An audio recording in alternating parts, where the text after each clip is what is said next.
His name is Raoul Wallenberg. For some, it is a name spoken with reverence, a symbol of impossible courage in a time of absolute darkness. For others, it is the center of a haunting mystery, a story without an ending that has echoed through decades.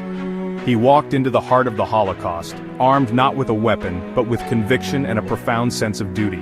He faced down SS officers and Hungarian fascists, pulling people from death marches and the edge of the Danube. He saved tens of thousands yet vanished into the shadows himself. In the chaos of Budapest's liberation, Wallenberg was taken by Soviet forces, never seen free again. His story is both a testament to the power of one person and a chilling reminder of the brutal cynicism of totalitarian regimes. The man who gave so many families their future was denied his own. Wallenberg's legacy is an unfinished chapter, a call to remember both the heroes and the enduring cost of their heroism. To understand Wallenberg's impact, you must understand the hell he entered. By 1944, Hungary's Jews, nearly 800,000, were among the last in Axis Europe not yet deported en masse.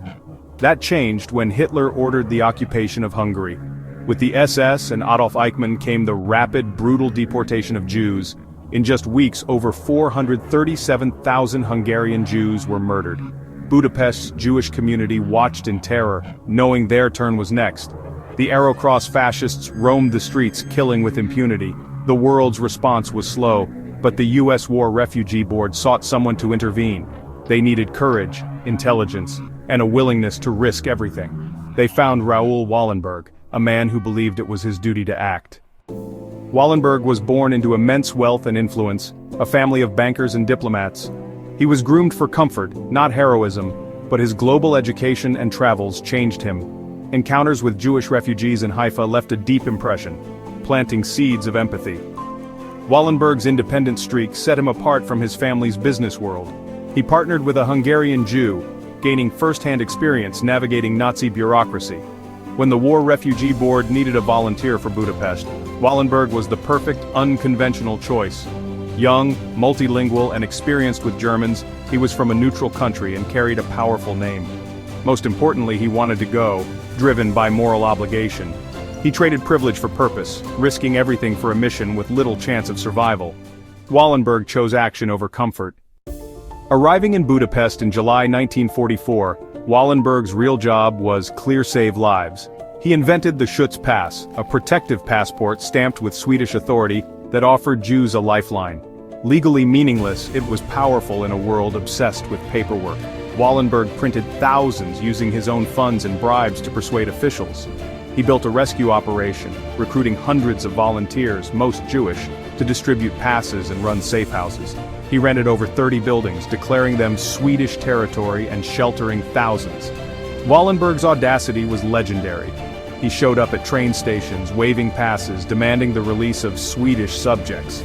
He pulled people from deportation lines, often under the noses of armed guards. His operation was a bureaucracy of life, countering the Nazis' machinery of death. He projected authority and confidence even when bluffing. Wallenberg was not a quiet diplomat. He was a hands-on frontline rescuer. His courage was a performance where the stakes were human lives. Wallenberg's bravery was direct and often reckless. He repeatedly risked his life, confronting killers face to face.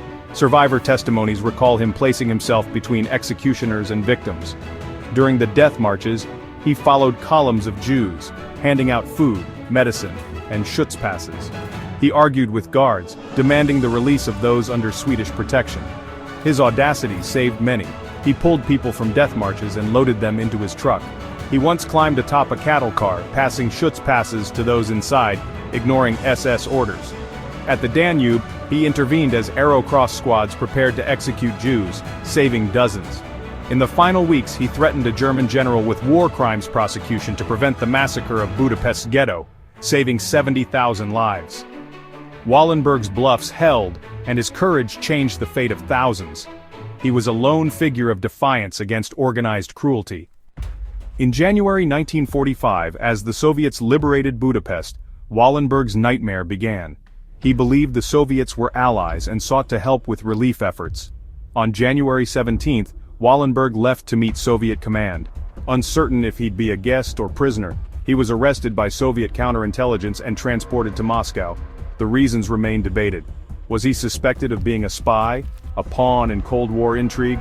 The Soviets denied knowledge, then later claimed he died of a heart attack in 1947, a story riddled with inconsistencies, no proof, no death certificate, and a decade of silence. Wallenberg's family in Sweden never accepted the Soviet explanation. Over the years, reports surfaced of a Swedish diplomat seen alive in Soviet prisons long after 1947. Some believe Wallenberg, prisoner number 7, was kept alive as a bargaining chip, lost in the Soviet system. His fate remains one of history's great mysteries. Wallenberg's disappearance sparked one of history's longest searches for a missing person. His family and supporters spent decades seeking the truth, refusing to let the world forget. Their quest became a symbol of the fight for justice against totalitarian secrecy. Wallenberg is remembered not for how he died, but for how he lived, and for the thousands he saved. He is honored worldwide honorary citizenships, monuments, and the title, Righteous Among the Nations. After the Soviet Union's fall, Russia admitted he was wrongfully arrested, but the full truth remains hidden. In 2016, Sweden declared him dead, but the mystery endures. Why does it matter? Because remembering Wallenberg defies the cynicism that says one person cannot make a difference. His story challenges us to act in the face of injustice and demands accountability for crimes that regimes try to erase.